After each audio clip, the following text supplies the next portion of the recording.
नमस्कार भाई सभी को। आपका जेएम क्लासेस में स्वागत है। सभी बच्चे जय मां सरस्वती का नाम ले भी।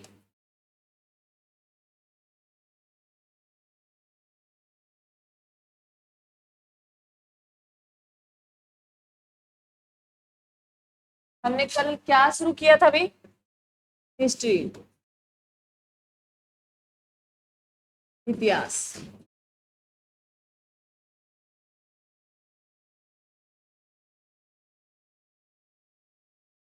हमने कल हिस्ट्री शुरू कर दी थी। आज मैं पूरा का पूरा रिवीजन करा देती हूँ। कल थोड़ा बहुत है हमने किया था। भाई जो इतिहास, हमारा जो इतिहास रहा है उसको हमने 3 भागों में बांट रखा है। प्रयाग ऐतिहासिक काल, आदि ऐतिहासिक काल और ऐतिहासिक काल भी। प्रयाग ऐतिहासिक काल जो अज्ञात है भी, हमें कोई पता नहीं था, उसका कुछ भी नहीं पता। हमारे जैसे बंदों ने लिखा, आइडिया लगाया गया उसके, समथिंग, हमें कोई प्रूफ नहीं मिला उसकी, कोई लिखित में हमें कोई बुक्स नहीं मिली, कहीं भी कुछ लिखा नहीं मिला उस सभ्यता के बारे में, प्रयाग ऐतिहासिक काल के बारे में। हमने आइडिया लगाए गए भी, पत्थरों को लेके खोपड़ियां मिली भी, जो है दफनाए गए उनको, मृत शरीर उनकी खोपड़ियां मिली, उनसे C14 से हमने आइडिया लगाया है भी इतना पुराना रहा होगा। तो उसको हमने नाम दिया भी प्रयाग ऐतिहासिक काल। प्रयाग ऐतिहासिक काल जो ये सबसे पहले प्रयाग ऐतिहासिक काल जो इतिहास को 3 भागों में बांटा, प्रयाग, आद और ऐतिहासिक, ये हेरोडोटस ने बांटा था। उनको इन्होंने हिस्टोरिका नामक अपनी पुस्तक दी, उसमें उन्होंने 3 भागों का वर्णन किया भी, हिस्ट्री 3 भागों में है। उन्होंने समथिंग ये आइडिया लगाए गए। और प्रयाग ऐतिहासिक काल में जो हमारा रहा, ये सारा का सारा आदि मानव लोग रहते थे भी उस टाइम में। आदि मानव लोग रहते थे, हमारे पूर्वज जो थे वो आदि मानव भी। हमारी जो शक्ल थी वो बंदरों जैसी थी। हमने धीरे धीरे चेंज करना शुरू कर दिया। मान लो हर चीज अपडेट होती रही, और हमने मान लो वही बात, अभी हर पीढ़ी में होता है ना, पहले हमारे से अगर हमारे दादा परदादा की अगर बात करें तो उनकी और हमारी शक्ल में थोड़ा परिवर्तन होता है ना, वैसे ही परिवर्तन होता रहा भी, प्रकृति के अनुसार जो है हमारे में चेंज आते रहे। हमने नई नई टेक्निक खोज ली, उसके साथ हमारा विकास होता रहा। और हम जो है, अगर हम देखें ना भाई, पहले तुम ये मत सोचा करो भी अगर आज भी हमारे पास इतनी फैसिलिटी ना हो ना, तो हम आदि मानव से भी बेहतर हो सकते हैं। अगर हमारे पास इतने साधन ना हो, हमें वनों में छोड़ दिया जाए, तो तुम सोच करो तुम्हारे हालात कैसे हो सकते हैं। वैसे वास्तव में देखा जाए तो मैंने कहा भी उनकी लाइफ मस्त थी, कोई टेंशन नहीं थी, बस खाना पीना, वनों में घूमना आराम से, है ना। आज की जो लाइफ है इतनी टेंशन से भरी हुई है। हर जो है बंदा, मैंने कल भी तुम्हें बताया भी, हर हम कंपेयर करते हैं एक दूसरे से। कभी भी कंपेयर ना करें, अगर करते हो तो कुछ बन के दिखाओ। अगर कंपेयर करने की हिम्मत भी तुम रखते हो ना किसी से भी, हाँ हमारे पास इनकी ऐसी है तो हमारे भी ऐसी हो जाए, तो करके दिखाओ भाई। माँ बाप की जो दौलत है उस पे नहीं, अपनी कमाई पे। या तो कंपेयर करो ना, करते हो उसकी हिम्मत भी रखते हो कंपेयर करने की, तो कुछ करने का जुनून भी रखो। सिटी में टारगेट बना लो भाई। अब नोटिफिकेशन रात को वायरल हुआ है भाई, हो रहा है। हाँ नहीं, वो गलत है, क्योंकि हिम्मत सिंह की स्टेटमेंट आ चुकी है।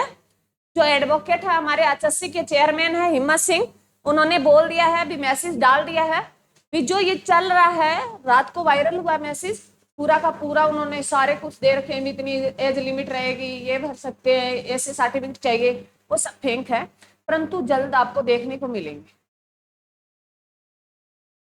ये नहीं है भी, मतलब उसको यही मान लो भी, एक वो संकेत है आपकी तरफ। सीटी जून में नहीं तो अगस्त में 100% ले लेंगे। मई में तो ये कह रहे हैं भी मई के लास्ट वीक तक हो जाएगा, नहीं होगा भाई, मई तक तो इनसे फॉर्म ही नहीं भराए जाएंगे, क्योंकि झूठे झिलासे देना गलत बात है। और पता नहीं भी न्यूज पेपर पेपर लेगी, पता नहीं, उसमें तो डेली डाल देते भी 2 मई से शुरू होंगे, मई के लास्ट वीक में हो जाएंगे, नहीं होंगे भी।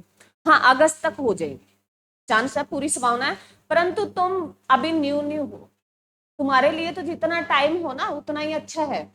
तुम ये सोचो, पीछे 3.5 लाख का क्लियर हुआ था ना, उसमें लगे तो 15-20 हजार ही लगे हैं। वो 24 तो कह रहे हैं भी 24 हजार लग गए, 15-20 ही लगे हैं। वो 3.5 क्लियर वाले वो तुम्हारे साथ ही फाइट करेंगे। और तुम ये ज्यादा मस्त सीटी को, तुम ये सोचो भी तुमको जो करवा दिया गया, और एक ना तुम हर दिन ये सोचते हो भी हमें वो हो जाए, ठीक है हमारा वो हो जाए। मैंने तुम्हें एक पोल्ट्री पूरी करवा दी, इकोनॉमिक्स पूरी करवा दी। उसकी रिवीजन इतनी टिप्स पे होनी चाहिए भी मान लो 1 मंथ के बाद अगर और सब्जेक्ट आता है तो पहले उसकी प्रिपरेशन पूरी तैयार रखो भी पोल्ट्री आपको उठानी ना पड़े, उसके बाद इकोनॉमिक्स उठानी ना पड़े। हरियाणा जी की हो रही है आपके साथ साथ, होगी होगी हरियाणा जी के तो। हाँ तो हरियाणा जी के इतनी मान लो पकड़ रखो, अब जैसे मैथ का टॉपिक हो ही जाता है, रीजनिंग हो जाती है, जो टॉपिक करवा दिए गए उसकी बार बार रिवीजन करते रहे। कई बच्चों की आदत होती है अभी हमें वही नोट्स दे दो जी, वही बुक्स दे दो, वही पढ़ा दो, वही पीडीएफ दे दो। अरे बुक्स बहुत है तो एक बुक रखो, 10 बुक की बजाय एक बुक रखो और उसको 10 बार पढ़ो। हर कोई कहता है ना ये बात, कहता है ना, परंतु तुम्हारे समझ में नहीं आती ना। बस मैडम लिखा दो, कॉपी भरवा दो, जितना कर लिया उसको ये रखो भी। अगर कोई टीचर जैसे मान लो सपोज करो मैंने आज क्लास दे दी, कल तुम्हें हिस्ट्री मैंने प्रयाग ऐतिहासिक काल पढ़ा दिया था, बता दिया था, एग्जाम के रिलेटिव बता ही दिया। कितने बच्चे हैं जो हर एक बात बता सकते हैं। ये कह दे भी कल आपने मैडम जितनी बातें बताई मैं कॉन्फिडेंस से सारी की सारी बता सकता हूँ। अब बुक के पेज ना फोड़ो। कितने बच्चे हैं जो हर एक बात बता सकता है, कुछ भी नहीं है, 5 मिनट की बात थी बस। नहीं याद है ना, नहीं देखी ना, तो ऐसे नहीं होगी मेरे बच्चों, बहुत रिवीजन की तैयारी। आपके साथ वो फाइट करेंगे, अब मेरे पे ही लगा लो, मैं भी आपके साथ हूँ। ये नहीं है भी मैं अलग रहूंगी, मैं भी आपके साथ वहीं बैठू मिलूंगी आपको। जो हमें 1-1, 2-2 नंबर से फाइनल में चूक गए थे वो भी आपके साथ ही मिलेंगे। तो आप देख लो भी तैयारी किस लेवल की होनी चाहिए। और जरूरी नहीं होती, मैं ये नहीं कहती भी आप नहीं कर सकते, भी मैं कर सकती हूँ आप नहीं कर सकते। किस्मत भी होती है 1%। हो सकता है आपको मेरे से ज्यादा नंबर आ जाए क्योंकि आप सारे सब्जेक्ट पढ़ते हो, मैं सिर्फ एक सब्जेक्ट पढ़ाती हूँ, जीके वाला। और आप सारे सब्जेक्ट, और आप शायद ही +2 बीए अभी करके ही आए होंगे, तो आपका माइंड ज्यादा काम करता है हमारे से। चलो ध्यान से सुना भी, जो हिस्ट्री है, हिस्ट्री के जनक भाई पहले, जिन बच्चों ने लिख रखा है कोई जरूरत नहीं है लिखने की दोबारा, जिन बच्चों ने नहीं लिख रखा वो लिख ले भी। हिस्ट्री के जनक है कौन थे भी? हेरोडोटस। हिस्ट्री के जनक कौन थे भी? हेरोडोटस थे भी। और हेरोडोटस ने, मैंने कल तुम्हें बताया भी, हेरोडोटस ने हिस्ट्री के बारे में लिखा, उन्होंने कुछ बुक्स लिखी, उसने बुक्स का नाम अपने आप के नाम पर ही दे दिया, हिस्टोरी का नाम दे दिया भी बुक्स का। हेरोडोटस की पुस्तक कौन सी है? हिस्टोरी का भी,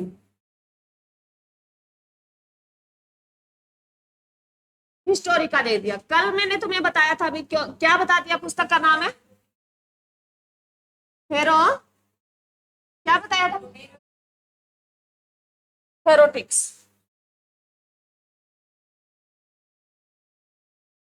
हेरोटिक्स बताया था, यही बताया। आप ध्यान से सुनिए, जो हिस्ट्री के जनक कौन है? हेरोडोटस है। हिस्ट्री के जनक कौन है? हेरोडोटस है। उसी के नाम पे उन्होंने, ये कोई नाम नहीं दिया, उन्होंने जो भी लिखा अपने नाम पे ही दे दिया भी। ऐसे ही उसका नाम शुरू होता है हेरोडोटस का, और ऐसे ही उसकी पुस्तक का नाम शुरू होता है। चाहे वो हेरोडोटस पूछ ले चाहे हिस्टोरी का पूछ ले, सिर्फ उसी के नाम पे आपको ऐसे ही ध्यान रखना है। कई बार एग्जामर भी सीधा लिख के दे देता, जैसे मैंने ये लिखा ना हिस्टोरी का हेरोडोटिक्स, तो ऐसे हेरोडोट्स दे देता है, कई बार पुस्तक का नाम हेरोडोट्स दे देता है। तो ये तुम्हें अलग अलग देखने को मिलेंगे, परंतु तुम्हें ध्यान रखना है भी उसका जो हिस्ट्री का जनक था वो कौन था भी? हेरोडोटस था, और उसी के नाम पे उस पुस्तक का नाम पड़ा। ऐसे ही ध्यान रखना भी है, जो अच से देने वाला ही था और अच से ही उसकी पुस्तक का नाम था। उन्होंने अपने नाम पर ही अपनी पुस्तक का नाम दे दिया था। उन्होंने हिस्ट्री को 3 भागों में बांटा भी, इतिहास को 3 भागों में बांटा भी। प्रयाग ऐतिहासिक काल,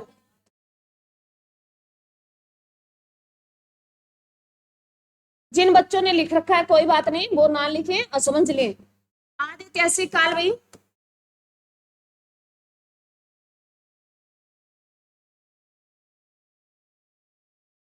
और ऐतिहासिक काल भाई।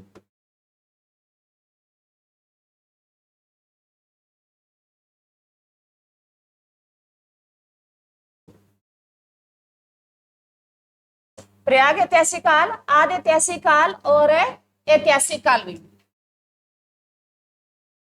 पहले हम प्रयाग ऐतिहासिक को पहले सुन लो, मैं इन तीनों के बारे में बता देती हूँ, सुनना जरूरी है। प्रयाग ऐतिहासिक काल वह काल था जिनका कोई लिखित में सबूत नहीं मिला हमें, कोई लिखित में कुछ भी नहीं मिला हमें, ना कोई हमें साक्ष्य मिले, वो सिर्फ पत्थर के टुकड़े मिले, उन्हीं पे हमने आइडिया लगाया। खोपड़ियां मिली तो हमने आइडिया लगा लिया भी इतने पुराने रहे होंगे। प्रयाग ऐतिहासिक काल में, जिसमें हम पढ़ेंगे, इनको 3 भागों में बांटा गया, पूर्व पाषाण काल, मध्य पाषाण काल, नव पाषाण काल। उसके बाद जो है आदि ऐतिहासिक काल। आदि ऐतिहासिक काल वह काल था जिसमें हमें लिखित में तो मिले परंतु हमसे पढ़े नहीं गए भी। हमें इसके लिखित में साक्ष्य तो मिले हैं परंतु हमसे वो भाषा अभी तक पढ़ी नहीं गई, वो भाव चित्रात्मक भाषा है भी, और जो दाएं से बाएं लिखी गई है। मैं लिखाऊंगी, लिखना नहीं है तुम्हें। इसमें तो हम आदि ऐतिहासिक को 2 भागों में पढ़ेंगे, सिंधु सभ्यता में पढ़ेंगे और वैदिक काल में पढ़ेंगे। सिंधु सभ्यता और वैदिक काल भी। सिंधु सभ्यता जो 2500 से 1750 तक चलेगी, उसके बाद उत्तर वैदिक काल है वो 1500 से 600 तक भी। क्लियर? सॉरी भाई, जो उत्तर वैदिक काल है वो 1500 600 ईसा पूर्व तक चलेगा। उसके बाद हम इतिहास पढ़ेंगे, जो अब हमारी जो हिस्ट्री है, इतिहास पढ़ेंगे। इतिहास में हम प्राचीन इतिहास पढ़ेंगे जो 600 से लेके 712 ईसा पूर्व तक पढ़ेंगे। उसके बाद मध्यकालीन भारत पढ़ेंगे और उसके बाद मॉडर्न हिस्ट्री पढ़ेंगे। अब पहले हम प्रयाग ऐतिहासिक काल पढ़ेंगे, ये पीछे बात करेंगे। प्रयाग है ऐतिहासिक काल पढ़ेंगे भी। प्रयाग ऐतिहासिक काल कौन सा काल है भी? प्रयाग ऐतिहासिक काल वह काल है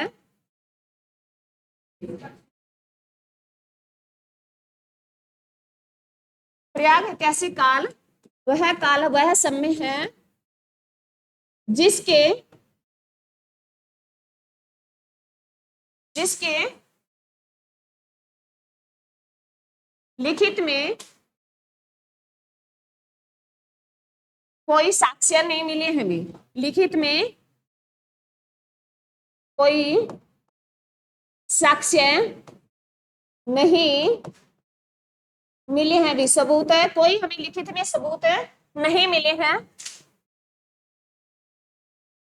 इसे प्रयाग ऐतिहासिक काल कहता है, जिसका लिखित में कोई हमें सबूत नहीं मिले हैं भी। प्रयाग ऐतिहासिक काल को 3 भागों में पढ़ेंगे। प्रयाग ऐतिहासिक काल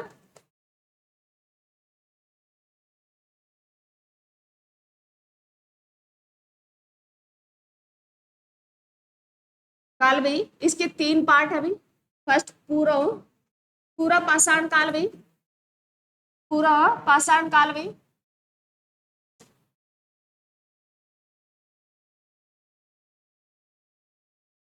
नव मध्य पाषाण काल भाई,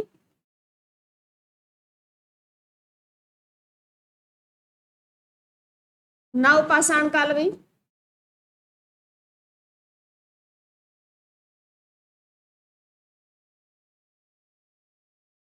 तीन भागों में बांटा जाता है। ध्यान से रखना, प्रयाग ऐतिहासिक काल को 3 भागों में पढ़ेंगे, पूरा पाषाण काल, मध्य पाषाण काल और नव पाषाण काल में। और यहाँ से एग्जाम में क्वेश्चन पूछे जाते हैं बिल्कुल जो सिंपल है, आपसे एग्जाम के ओरिएंटेड बातें करेंगे हम, फालतू की कोई बात नहीं करेंगे। हमें कोई हिस्ट्री जानने का कोई शौक नहीं है और कोई फायदा भी नहीं है, हमें एग्जाम के ओरिएंटेड ही बात करनी है। पूर्व पाषाण काल रहा था, ये अज्ञात वर्ष से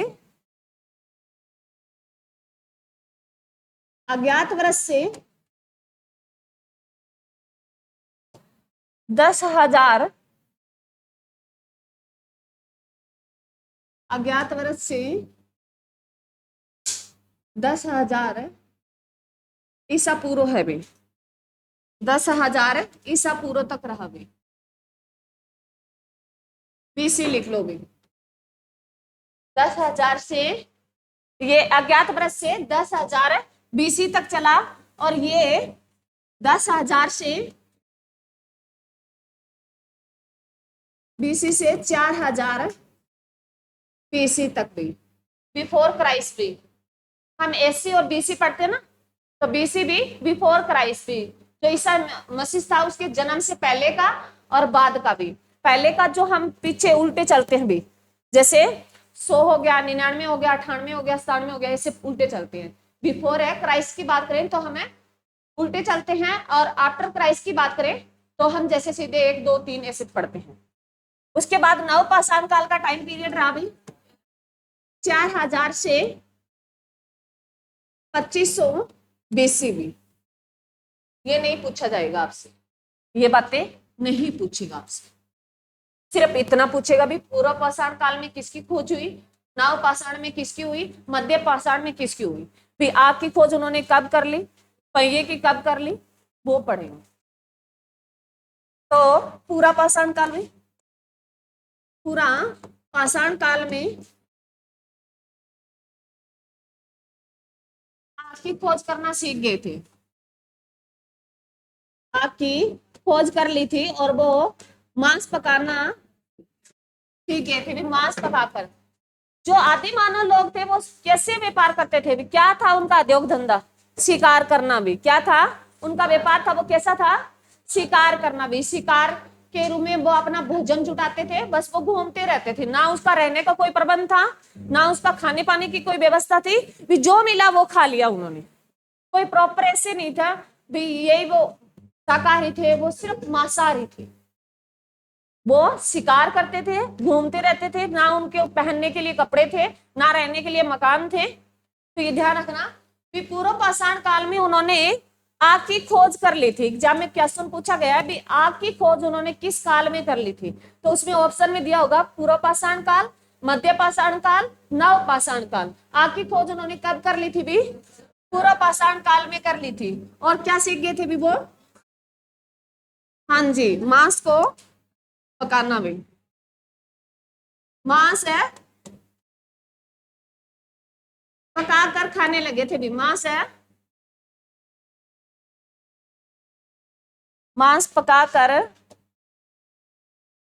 खाने लगे थे। तो ये ध्यान रहे, अब तुम्हें एग्जाम में क्वेश्चन पूछेगा भी वो मांस पका के कब खाने लगे, जब आग की खोज कर ली तो मांस पका के खाने लगे। तो किस काल में करने लगे, पूर्व पाषाण काल में। मध्य पाषाण काल लिखेंगे,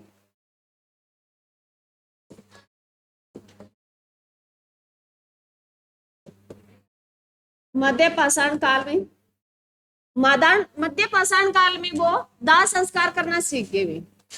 दाह संस्कार, दाह संस्कार है करना सीख गए थे भी वो पहले डेड बॉडी को फेंक देते थे भी ऐसे ही जंगलों में, फिर उन्होंने धीरे धीरे उसको दफनाना और जलाना सीख लिया, क्यों उनकी आग की खोज तो हो ही चुकी थी पूरा पाषाण काल में। तो उन्होंने डेड बॉडी को दफनाना या उसको जलाना सीख गए थे भी। दाह संस्कार की जो विधि है उनके काल में कब आई भी, मध्य पाषाण काल में आई।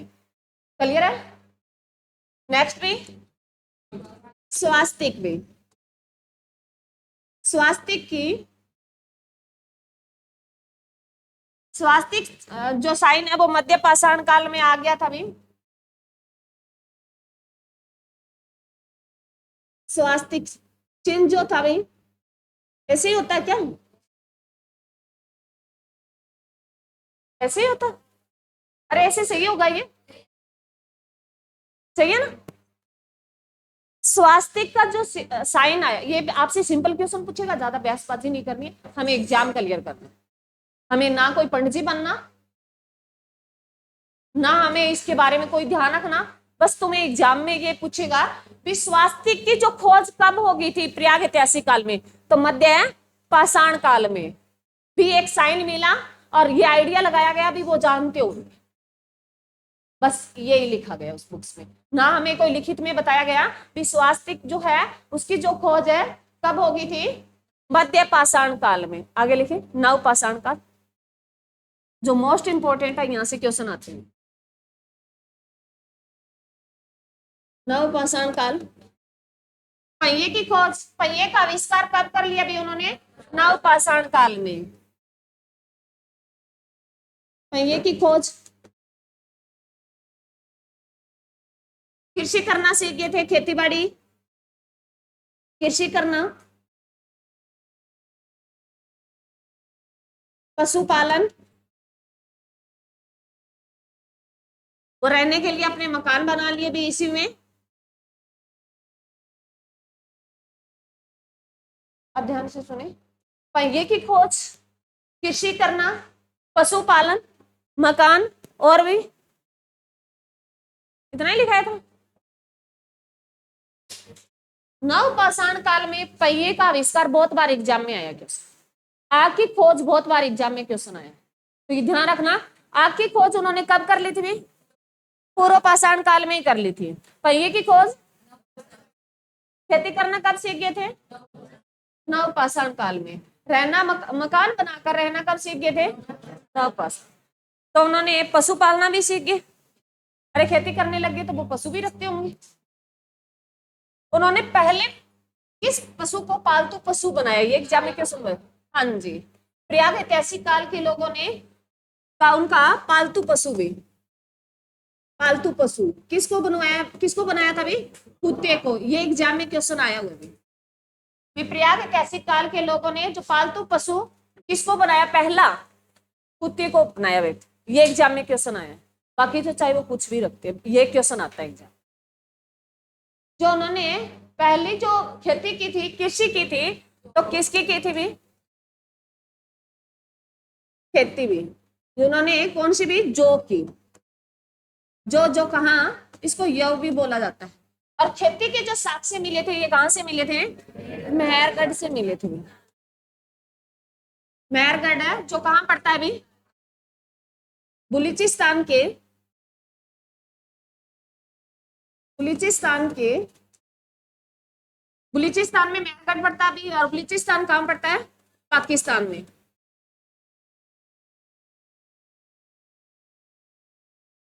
मेहरगढ़ जो कहां पड़ता है में, बलूचिस्तान में, और बलूचिस्तान कहां पड़ता है भी, पाकिस्तान में। उनका पहला औजार में, प्रयाग ऐतिहासिक काल के लोगों का पहला औजार भी, औजार भी कुल्हाड़ी भी, कुल्हाड़ी, कुल्हाड़ी भी। और ये पत्थर की हुआ करती थी, ये भी ध्यान रखना भाई, ये जो उनके औजार है वो सिर्फ पाषाण काल आ गया ना, सारी चीजें उसमें पत्थर की हुआ करती थी। पत्थर के उन्होंने मकान बनाए, पत्थर के उनके हथियार हुआ करते थे, पत्थर के उनके बर्तन हुआ करते थे, परंतु वो अपडेटेड थे किस धातु से, प्रयाग ऐतिहासिक काल के लोग किस धातु को जानते थे भी, हाँ जी, प्रयाग ऐतिहासिक काल के लोग जो धातु थी भी,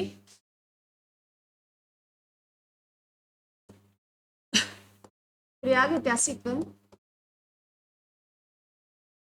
काल के लोग किस धातु से परिचित थे भी,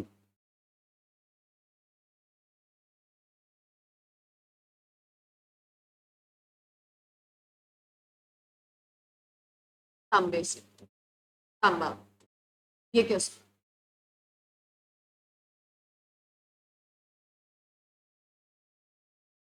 प्रयाग ऐतिहासिक काल के लोग, उन्होंने खेती सबसे पहले किसकी की थी, जौ की, पहली खेती जौ की उन्होंने, जिनके साक्ष्य मिले हमें, खेती के साक्ष्य कहां से मिले, मेहरगढ़ से मिले, और मेहरगढ़ कहां पड़ता है भी, बलूचिस्तान में, और बलूचिस्तान कहां पड़ता है, पाकिस्तान में।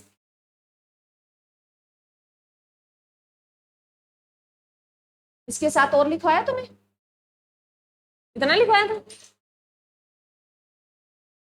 ये आपके एग्जाम में पूछे गए हैं। प्रयाग ऐतिहासिक के बारे में अब क्वेश्चन नहीं पूछे जाते, परंतु तुम्हें हिस्ट्री जानने के लिए ये जानना जरूरी था भी जो प्रयाग ऐतिहासिक काल है उसमें क्या होता था। पहले यहाँ से क्वेश्चन है पूछे जाते थे। अब कल जो न्यूज ऑथेंटिक सरकार ने दे दी है, हिस्ट्री से मुगल काल हटा दिया गया, दिल्ली सल्तनत हटा दिया गया। सुन लो, लिखना नहीं है, सुन लो। सरकार ने एनसीईआरटी से क्या हटा दिया गया, मुगल काल और दिल्ली सल्तनत में।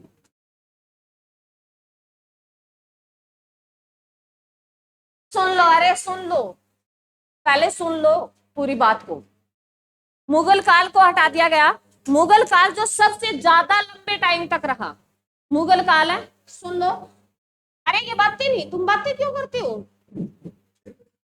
दिल्ली सल्तनत जो सबसे पहले आया, अभी दिल्ली सल्तनत जो 1206 से शुरू होता है, गुलाम वंश से शुरू होता है। लिखना नहीं है, सुनना है। जो दिल्ली सल्तनत है 1206 से शुरू होता है, जो किस वंश से शुरू होता है, गुलाम वंश से।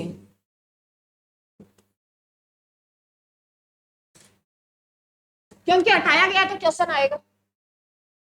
आज इसके बारे में 5 मिनट बात कर लेते हैं, क्योंकि तुम्हें अपडेट हो ना भी किस चीज को हटाया गया। एनसीईआरटी से इसको हटा दिया गया और इसकी जगह कल हमारी जो मैंने परियोजनाएं तुम्हें कराई थी ना इकोनॉमिक्स में, फिर नई योजनाएं जो पुरानी है जो एग्जाम में पूछी जाती है, उन योजनाओं को देगा भी। बेटी बचाओ बेटी पढ़ाओ वो क्या था, वो जोड़ दिया गया। जन धन योजना क्या थी उसके बारे में वो उसके क्वेश्चन देगा।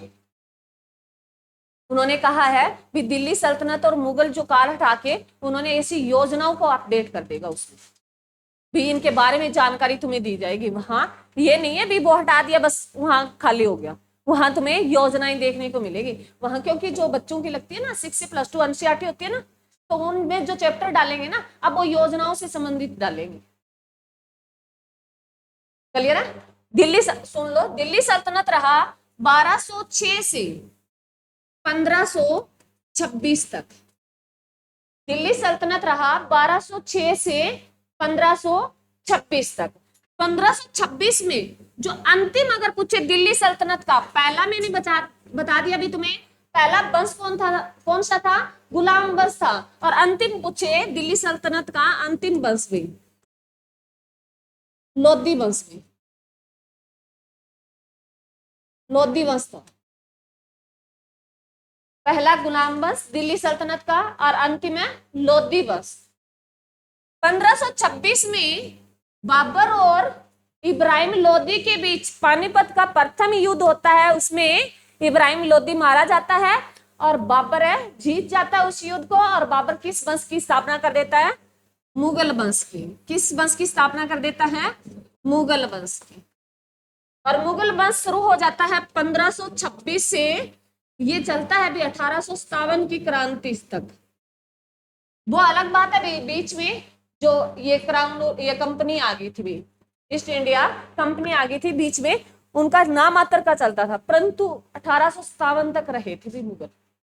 जो पहला मुगल बादशाह बाबर था और अंतिम में बहादुर शाह जफर था। दोनों ऐसे मुगल बादशाह जिनको बाहर से बाहर जिनकी मकबरे हैं भी, बाहर से बाहर जिनके मकबरे हैं, बहादुर शाह जफर और बाबर का भी। बाबर का अफगानिस्तान की राजधानी काबुल में है और बहादुर शाह जफर का कहाँ है भी, कहाँ है भी, काले पानी है। काला पानी कहाँ है, काले पानी की जेल की सजा देते हैं कहाँ, बर्मा भी। कहाँ है, बर्मा। और बर्मा का नाम आप बदल कर क्या कर दिया गया, म्यांमार। क्लियर है। तो दोनों का ध्यान रहे, क्योंकि ये हटाया गया तो यहाँ से क्वेश्चन आए। इसके बारे में हम पढ़ेंगे, डीपली पढ़ेंगे, ऐसी बात नहीं है हम इनको छोड़ेंगे, क्योंकि मुगल से क्वेश्चन आता है, मुगल काल से हमेशा आता है। परंतु आने वाली जनरेशन के लिए अच्छा हो गया इसको खत्म कर दे, कुछ भी नहीं था ऐसे ही पढ़ना। तो अब ध्यान रहे, ऐसे एग्जाम में सिंपल ही क्वेश्चन पूछ रही, क्या पता भी एग्जाम 10 दिन में हो जाए और हम तो उस तक पहुंचे नहीं, तो तुम्हें बीच में बात बताई हुई तुम्हें याद रह जाए कि कौन से वंश को समाप्त कर दिया है। एक दिल्ली सल्तनत को समाप्त कर दिया है जो 1206 से लेकर 1526 तक चला था। 1526 से कौन सा वंश आ गया? मुगल वंश आ गया। कौन सा वंश आ गया? मुगल वंश आ गया। जो गुलाम वंश था कुतुबुद्दीन ऐबक ने इसे, क्योंकि ये मोहम्मद गोरी का गुलाम था। क्लियर है? इसके आगे मैं आपको नहीं बताऊंगी क्योंकि हमें आगे हिस्ट्री पढ़नी, क्योंकि यहां पढ़ाऊंगी तो ये रह जाएगा, पीछे वाला रहेगा। क्लियर है? समझ में आया? कौन से को हटा दिया? दिल्ली सल्तनत को हटा दिया और मुगल काल को हटा दिया। क्लियर है? अरे समझ में आया? चलो अब पढ़ेंगे हम आधे ऐतिहासिक काल में। देखिए नया टॉपिक, वो तो जो मैंने करवाया ना कल वाला था, मैंने कल उनकी रिवीजन दी। कुछ बच्चे नए हैं तो वो एक बार उसको साथ कर ले, कल वाला था। आज हमारा टॉपिक रहेगा आधे ऐतिहासिक।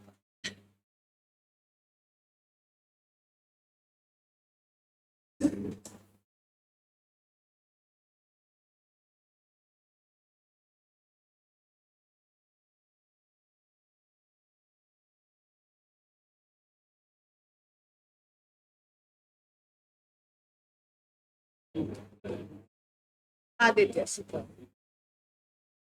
सुन लो भाई, बातें नहीं। आधे ऐतिहासिक में हम दो बातें पढ़ेंगे, एक सिंधु सभ्यता,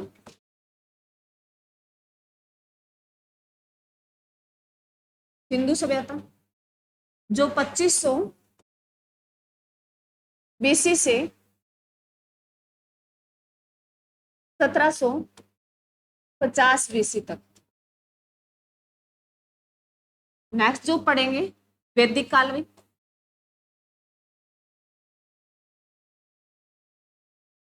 वैदिक काल जो 1500 बीसी से 600 बीसी तक।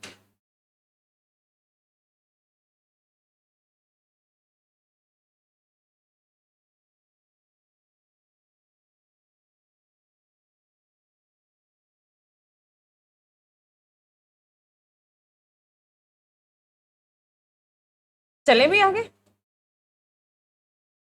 आदि ऐतिहासिक काल वह काल है जिनके हमें लिखित में साक्ष्य तो मिले हैं। आदि ऐतिहासिक काल वह काल है जिसके हमें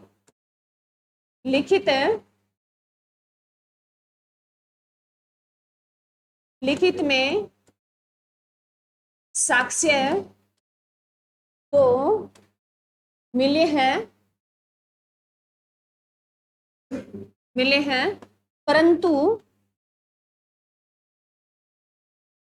परंतु हमारे द्वारा पढ़े नहीं गए भी, परंतु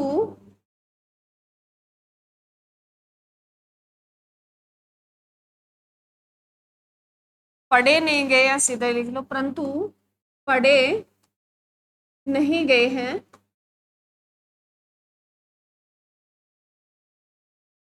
लिखित में साक्ष्य तो मिली आदि ऐतिहासिक काल के, परंतु पढ़े नहीं गए हैं भी। और जो लिखित में साक्ष्य मिले हैं, फिर जो भाषा मिली आदि ऐतिहासिक काल की,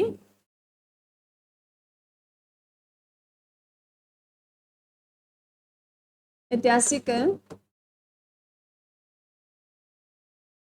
काल की भाषा कैसी भाषा है भाई?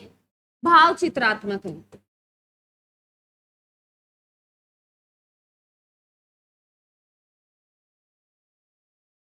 भाव चित्रात्मक।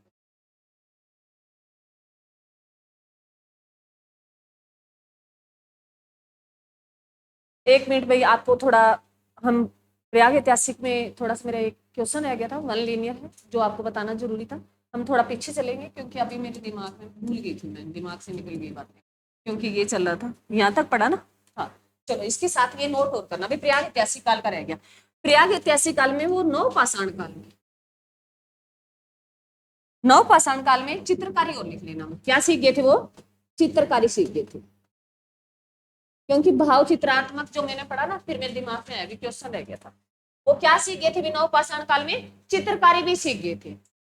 इस चित्रकारी के साक्ष्य मिले हैं, यहां लिख लो। प्रयाग ऐतिहासिक काल के जो चित्रकारी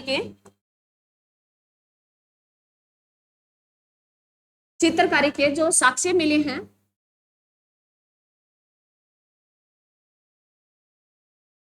साक्ष्य मिले हैं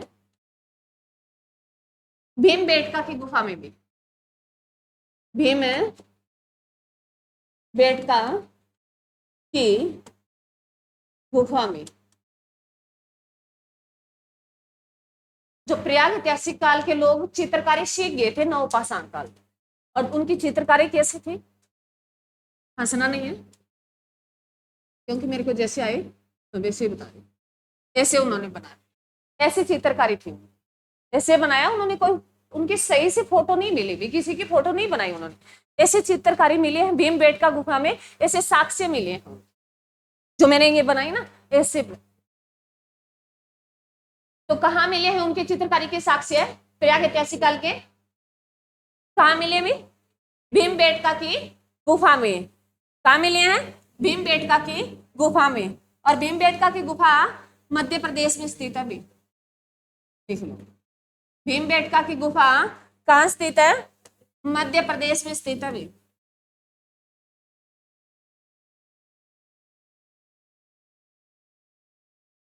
भीमबेटका की गुफा कहाँ स्थित है?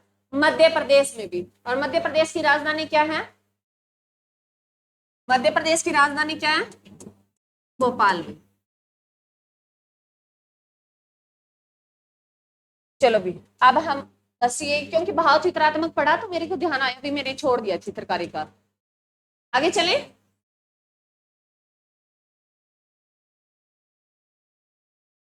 हाँ जी, हम आदि ऐतिहासिक काल पढ़ रहे हैं। आदि ऐतिहासिक काल जिनमें हम दो भागों में पढ़ेंगे, सिंधु सभ्यता और वैदिक काल। सिंधु सभ्यता जो 2500 बीसी से 1750 बीसी तक चली, परंतु ये ना कई बार आपको 2300 दे देता है। यहाँ 2300 बीसी, 2350, 2350 बीसी, ये गलत है। 2300 आपको कई बुक्स में देखने को मिलेगा 2350 से 1750 में,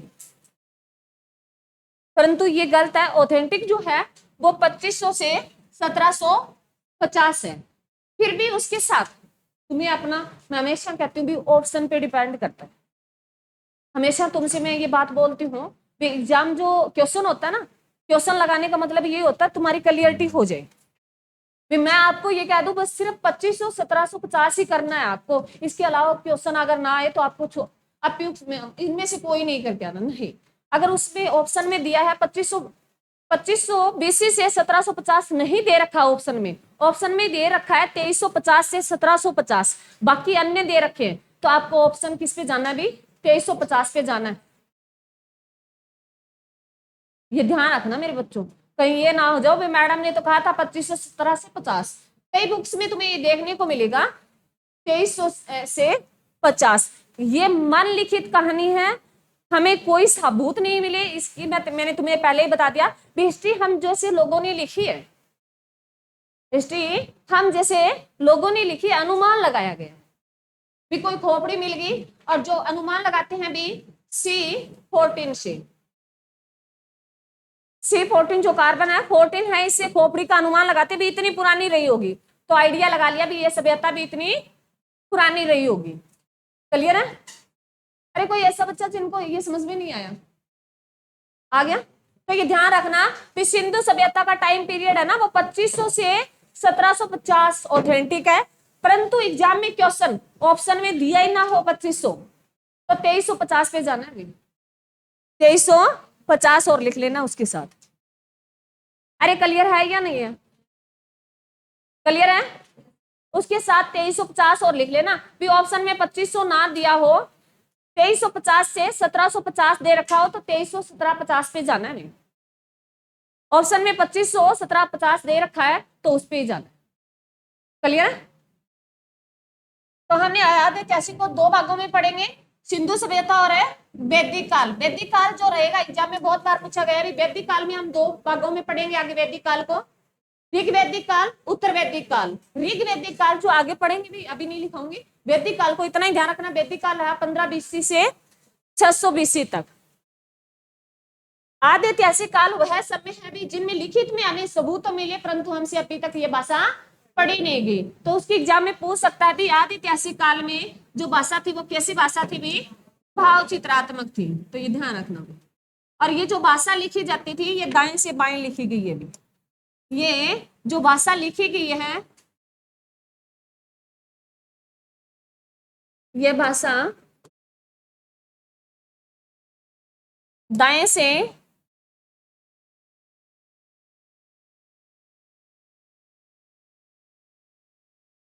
दाएं से बाएं लिखी गई है भी। जैसे हम लिखते हैं भी साइड से लिखते हैं ना, बाएं से दाएं लिखते हैं, ये दाएं से ऐसे लिखी गई। तो ये ध्यान रखना, ये दाएं से बाएं लिखी गई है। क्लियर है? क्लियर है?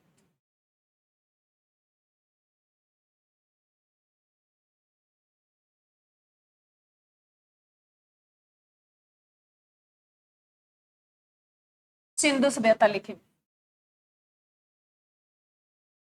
सिंधु सभ्यता।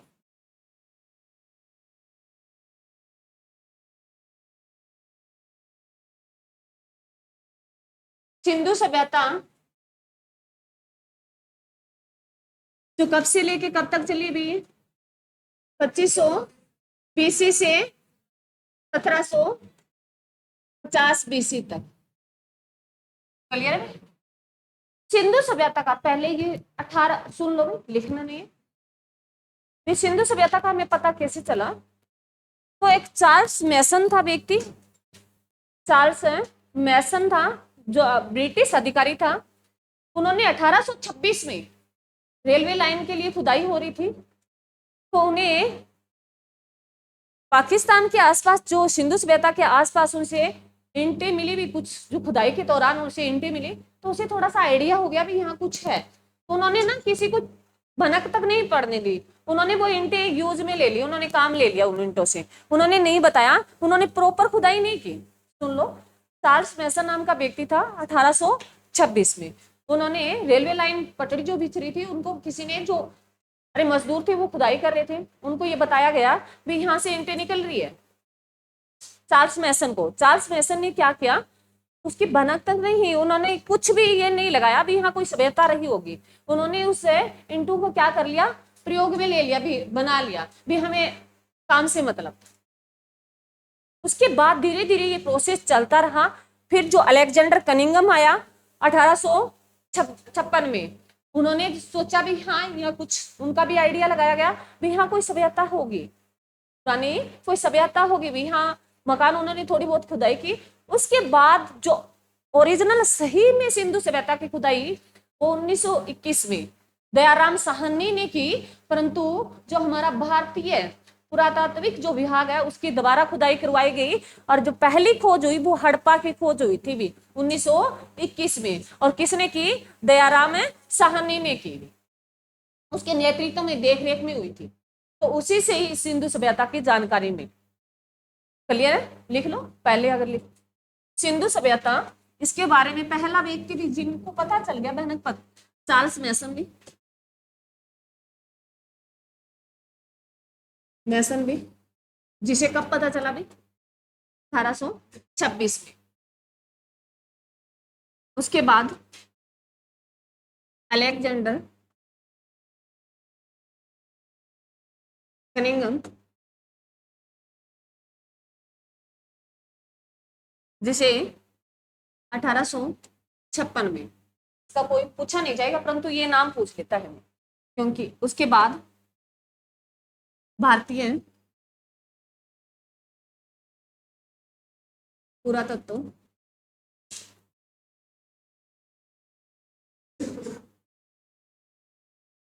पुरातात्विक लिख लेना, पुरातात्विक विभाग द्वारा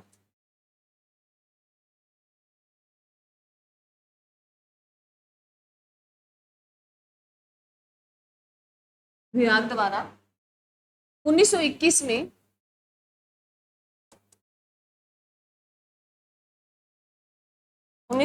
में हड़प्पा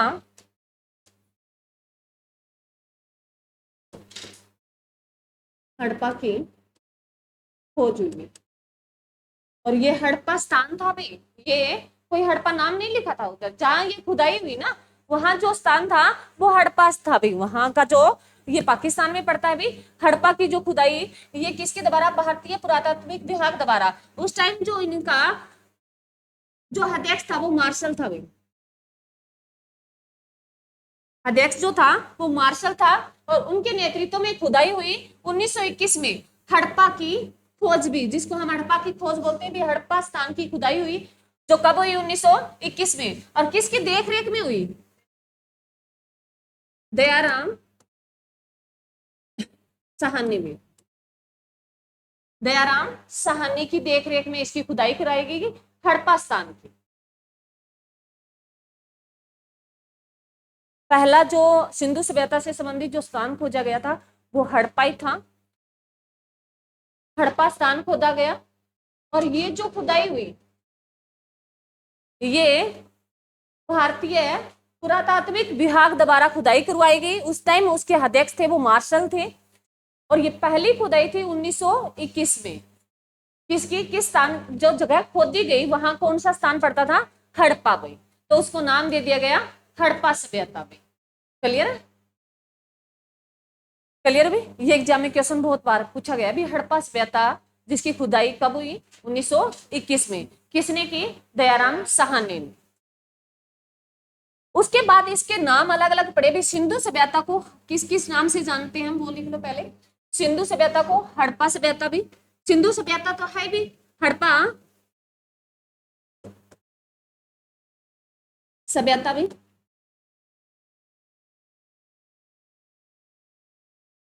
कांस्य सभ्यता भी,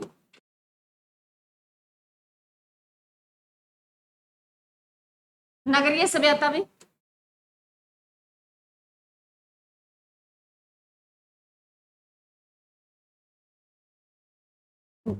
सबसे मोस्ट इंपॉर्टेंट जो अच्छी बात इसमें, सबसे अच्छी व्यवस्था में थी वो कैसी थी, नगरीय सभ्यता।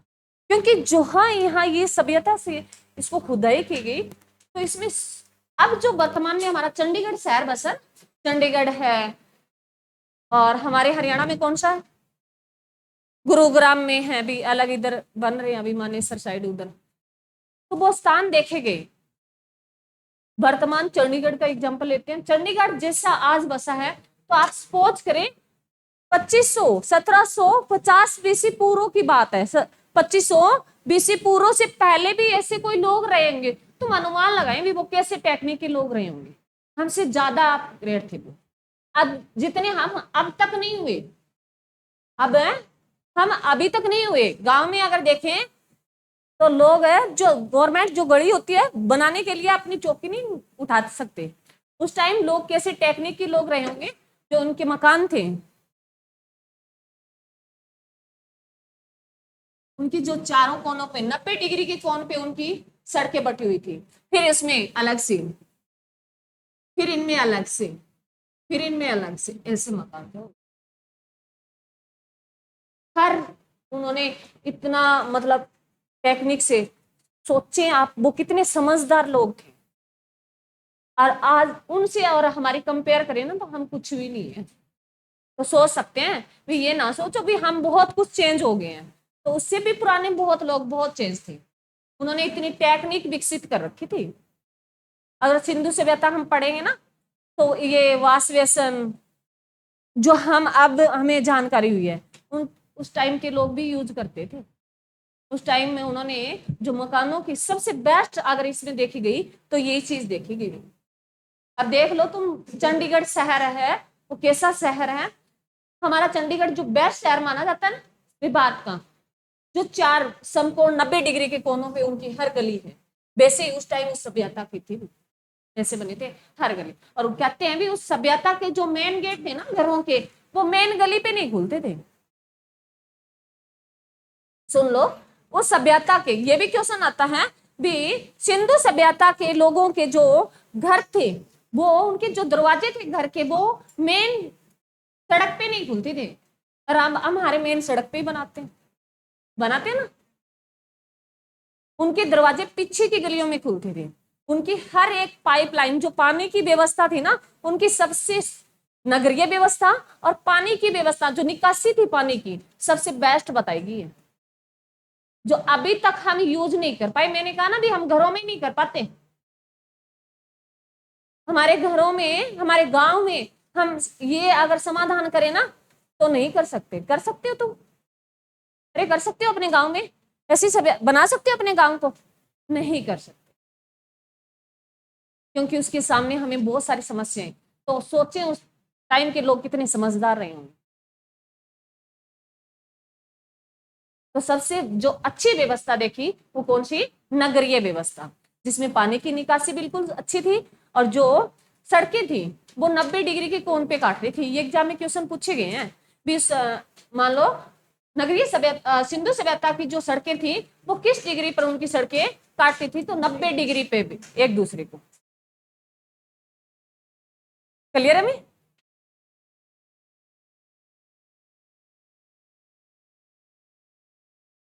सिंधु सभ्यता को किन किन नामों से जाना जाता है भी? हड़प्पा सभ्यता, कांस्य सभ्यता, नगरीय सभ्यता भी।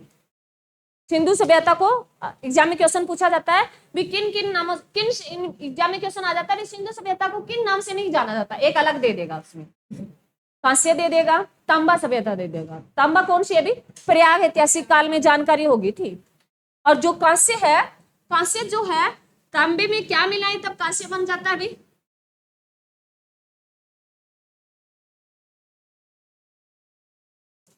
अरे साइंस का क्वेश्चन है। तांबे में टीन मिलाते हैं तो कांसा बन जाता है। तांबे में टीन मिला दिया जाए तो कांस्य बन जाता है। अरे कांस्य देखा है तुमने? तुम्हारी अभी तो तुम्हारी मम्मी की तो क्या पता, नहीं अपग्रेड है। तुम्हारी दादी की जो थालियां, शादी में थालियां, टोकरी देते थे ना, वो कांस्य होता था। उसकी जानकारी थी किन किन लोगों को? सिंधु सभ्यता के लोगों को। और जो तांबा है, तांबा और कांसा देखने में तो गोल्ड जैसे लगते हैं, परंतु जो कांस्य है ना, वो थोड़ा ग्रीन ग्रीन सा होता है। तो ये ध्यान रखना, उनमें तांबे में अगर टीन प्लस किया जाता है तो क्या बन जाता भी? कांस्य बन जाता है। क्लियर है? आप देखिए, अब समझे, पहले लिखना नहीं है, पहले समझे। 5 मिनट वे सिंधु सभ्यता जो हमारे यहाँ कहाँ कहाँ फैले थे, ये भारत का है भी, नॉर्थ, साउथ, ईस्ट, वेस्ट में। सुनिए, भी जो सभ्यता थी वो हमारे यहाँ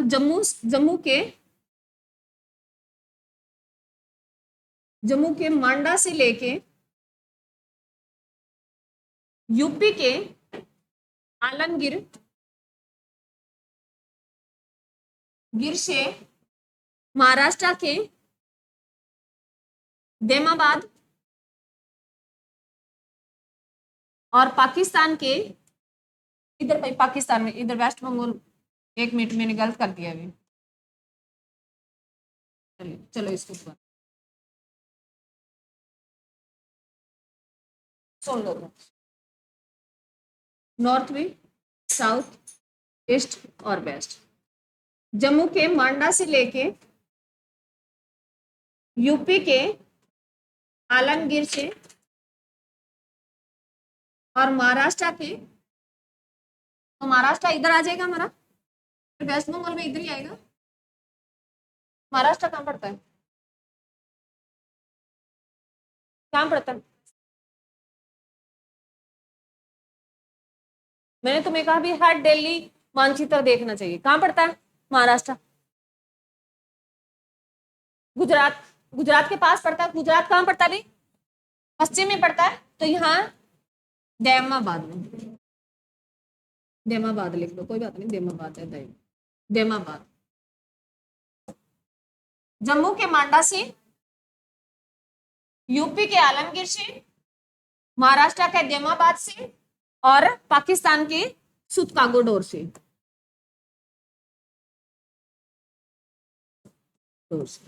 ये प्रॉपर स्थान पूछे जाते हैं। सुन लो, हमारी जो ये व्यवस्था थी, ये शंकु जैसे त्रिकोणीय थी भी। यहां से जो ये पॉइंट मैं यहाँ लगा देती हूँ, इस पॉइंट से ये मिला और इस पॉइंट से ये मिला, और ये जो फैली हुई थी ऐसे थी। ध्यान से सुनो, बातें नहीं। हमारे भारत के जम्मू से मांडा से शुरू होती है। अब तुम्हें ये जो मैंने बताया ना, तो तुम्हें ये ना क्वेश्चन बनाने में इजी हो जाते हैं। ऐसे अगर तुम्हारे माइंड में ये छप गया ना, तो इजी हो जाता है। अभी कौन कौन से स्थानों में नहीं मिली, जैसे यहाँ से आगे नहीं गई, तो अगर पूछ ली मणिपुर में कोई स्थान रहा होगा, नहीं रहा होगा। सिंधु सभ्यता को कोई साक्ष्य नहीं है। तो तुम्हारा यूपी से वो आलमगीर से आगे नहीं पहुंची। और यहाँ अगर पूछ ले भी तमिलनाडु में कोई साक्ष्य रहा, तो नहीं मिला। तो ऐसा जो अगर तुम चित्र बना के रखोगे ना, तो तुम्हें इजीली हो जाएगा भी कोई साक्ष्य मिले हैं भी कहाँ तक सिंधु सभ्यता फैली थी। वो जम्मू के मांडा से, आलमगीर जो यूपी से, और देमाबाद जो महाराष्ट्र तक, और सुतकागोडोर जो बलूचिस्तान।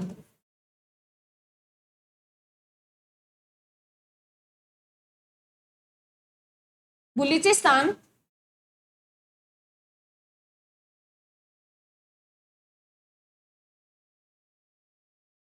जो कहां पड़ता है? पाकिस्तान, पाक लिख लीजिए, ध्यान रखना। मांडा में एग्जाम में क्वेश्चन पूछा गया भी, जो भारत के नॉर्थ में भी कहां से शुरू होती है? मांडा से। मांडा कहां पड़ता है? जम्मू कश्मीर में। आलमगीर भी यूपी में, देमाबाद में महाराष्ट्र में, और सुतकागोडोर बलूचिस्तान में, जो कहां पड़ता है? पाकिस्तान में। इन 4 जगहों से शुरू होती है। और हमारी जो ऐसी आकृति की थी, और ये जो पूरी की पूरी सिंधु सभ्यता थी, इसका जो है, ये इसका क्षेत्रफल था 13 लाख वर्ग किलोमीटर में। लगभग 13 लाख वर्ग किलोमीटर था इसकी। जो इसका पूरा का पूरा क्षेत्रफल था ना, वो 13 लाख वर्ग किलोमीटर था भाई। ये 1200 कुछ, मान लो 12,900 कुछ ऐसे बताएगी, ये 12 लाख कुछ, परंतु लगभग तुम्हें ध्यान रखना भी 13 लाख के पास थी। तुम्हें अगर तुम इनको शॉर्ट में हम तोड़ तोड़ के पढ़ते भी, पॉइंटों में पढ़ेंगे तो याद नहीं रहता, तो तुम ऑलमोस्टली लगभग याद रखना, ये 13 लाख वर्ग किलोमीटर में फैली हुई थी। अगर इस पॉइंट से इस पॉइंट को करें, तो ये 1600 वर्ग किलोमीटर था भी, ये 1600 वर्ग किलोमीटर थी भी। और इस पॉइंट से नॉर्थ और साउथ के पॉइंट को मिलाते हैं भी, देमाबाद, इधर मैंने थोड़ा ज्यादा कर दिया भी, इधर इस पॉइंट को देमाबाद से मिलाते हैं, तो ये 1400 वर्ग किलोमीटर।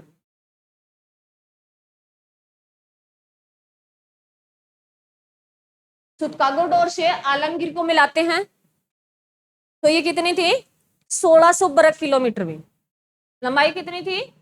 1600 वर्ग किलोमीटर, और चौड़ाई है वो 1400 वर्ग किलोमीटर, और उसका पूरे का पूरा क्षेत्रफल है वो लगभग 13 लाख वर्ग किलोमीटर में फैली हुई थी भी सिंधु सभ्यता। मैं दोबारा रिपीट कर रही हूँ भी, जम्मू कश्मीर के मांडा से शुरू होती है, और ये नदियां भी पूछता है भी, जो मांडा से शुरू हुई जम्मू कश्मीर मांडा, ये किस नदी के किनारे में? चिनाब, चिनाब नदी में। मांडा जो कहां पड़ता है? जम्मू कश्मीर में। और किस नदी के किनारे है? क्योंकि जो सिंधु सभ्यता रही, सिंधु नदी के किनारे बसी थी। जहां ये पहले लोग रहा करते थे, नदियों के आसपास रहा करते थे, पानी की व्यवस्था इजिली हो जाए। तो ये मांडा है, कहां पड़ता है मांडा? जम्मू कश्मीर में। जम्मू कश्मीर का मांडा क्या खाता है भी? चने खाता है। तो याद रख लेना, जो मांडा है वो किस नदी के किनारे भी? चिनाब नदी के किनारे। हम हमारे गांव में कह देते हैं ना, किसी का नाम रखते हैं मांडा, रखते हैं ना, तो बस याद रख लेना, तुम्हें याद करना है, हमें कोई मतलब नहीं है याद करने से, ठीक है। तो जो मांडा है वो कहां पड़ता है? जम्मू कश्मीर में। किस नदी के किनारे है? चिनाब नदी के किनारे। क्लियर है? उसके बाद आलमगीर भी, आलमगीर है वो कहां का रहने वाला है? यूपी का। कौन सी नदी के किनारे भी? हिल्डन भी। हिल्डन नदी।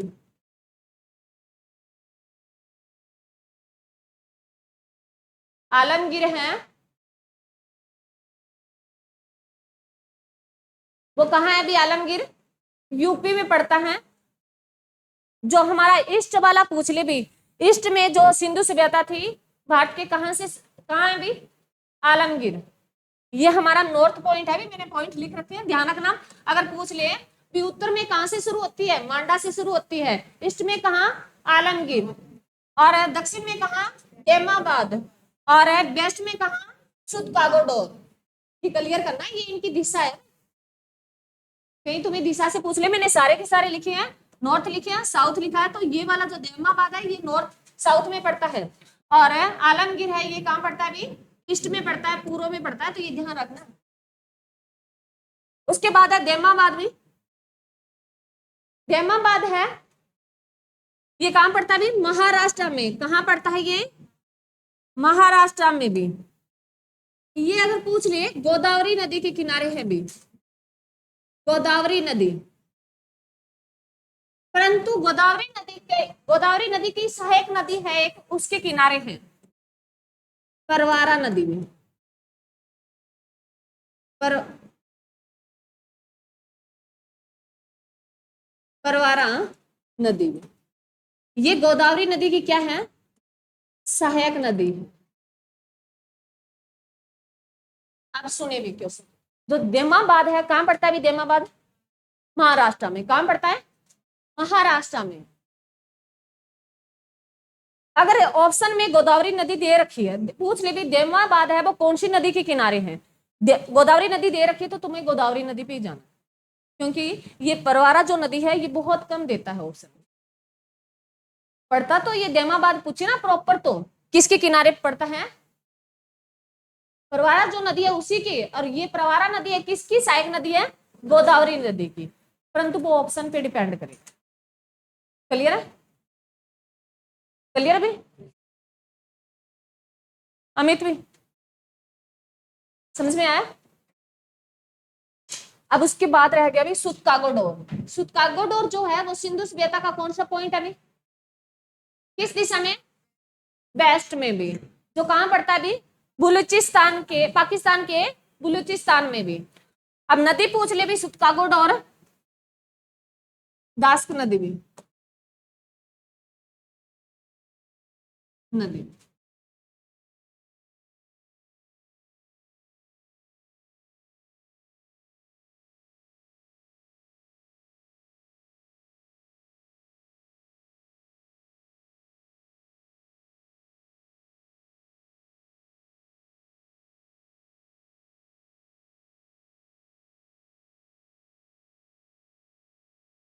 लिख लिया भी सभी ने? आपने तो लिखा ही नहीं, ऐसे ही गर्दन हिला। लिखा है? लिख लिया? अब ध्यान से सुने सारे, मैं अभी सुनना है तुम्हें, मैं दोबारा सारे के सारे रिपीट करा रही हूँ, यहाँ से क्वेश्चन पूछे जाते हैं, ध्यान से सुनना है। लिख लिया ना? अब सुने, जो सिंधु सभ्यता है वो हमारे भारत के नॉर्थ से शुरू होती है। कहां से शुरू होती है नॉर्थ में? मांडा से। मांडा जो कहां पड़ता है? जम्मू कश्मीर में। कौन सी नदी के किनारे? चिनाब नदी के किनारे। उसके बाद ये जाती है पूर्व में। पूर्व में कौन से स्थान पे? आलमगीर भी। आलमगीर जो कहां पड़ता है? यूपी में। आलमगीर कौन सी नदी के किनारे है? हिल्डन नदी। क्लियर है? उसके बाद दक्षिण में, दक्षिण में कहां तक भी? देमाबाद। देमाबाद, ये देमाबाद अहमदानगर में पड़ता है भी, ये महाराष्ट्र के जो अहमदानगर है वहां पड़ता है भी, तो ये ध्यान रखना। देमाबाद, देमाबाद ही पूछेगा, अहमदानगर नहीं पूछेगा। देमाबाद है जो कहां पड़ता है भी? महाराष्ट्र में। कौन सी नदी के किनारे? गोदावरी नदी। सीधा अगर गोदावरी नदी, अगर एग्जाम में गोदावरी नदी नहीं दे रखा ऑप्शन में दे रखा तो गोदावरी नदी को टिक करना है, नहीं दे रखा क्योंकि वो प्रॉपर दे दे तो परवारा नदी भी, क्योंकि ये गोदावरी नदी की क्या है? सहायक नदी है, उसी के किनारे। क्लियर है? उसके बाद ये पश्चिम में कहां तक भी? सुतकागोडोर। सुतकागोडोर भी, सुतकागोडोर कहां पड़ता है? पाकिस्तान में बलूचिस्तान में। कौन सी नदी के किनारे? दास्क नदी। ये आपसे पूछेगा। और सिंधु सभ्यता वो कैसी है भी? त्रिभुजाकार की है। कैसी है ये? त्रिभुजाकार की। सिंधु सभ्यता कैसी है भी? त्रिभुजाकार की। सिंधु सभ्यता वो कैसी है? त्रिभुजाकार की। मैंने त्रिभुज बना के दिखा दी तुम्हें, इसको इससे याद करना। अगर तुम वन लीनियर रट्टा मार के पढ़ोगे ना तो याद नहीं रहे। एक बार अपने आप से बना के देखना। फ्रेंड सर्कल में बैठे हो ना तो उसमें बनाना भी कुछ तुम्हें आता होगा, कुछ फ्रेंड बता देगा, तो ऐसे क्लियरिटी आ जाएगी। इसका क्षेत्रफल कितना है सिंधु सभ्यता का? लगभग 13 लाख वर्ग किलोमीटर में फैली है। अगर ये पश्चिम से पूर्व, इसकी लंबाई भी 1600 वर्ग किलोमीटर, उत्तर से दक्षिण भी 1400 वर्ग किलोमीटर। क्लियर है? सिंधु सभ्यता को किन किन नामों से जाना जाता है? आवाज नहीं आ रही भी, आगे वाले क्या बात? सिंधु सभ्यता, हड़प्पा सभ्यता, नगरीय सभ्यता, कांस्य सभ्यता। यहां तक किसी बच्चे को कोई दिक्कत नहीं? समझ में आया भी? ये पीछे वाला समझ में आया? Thank you.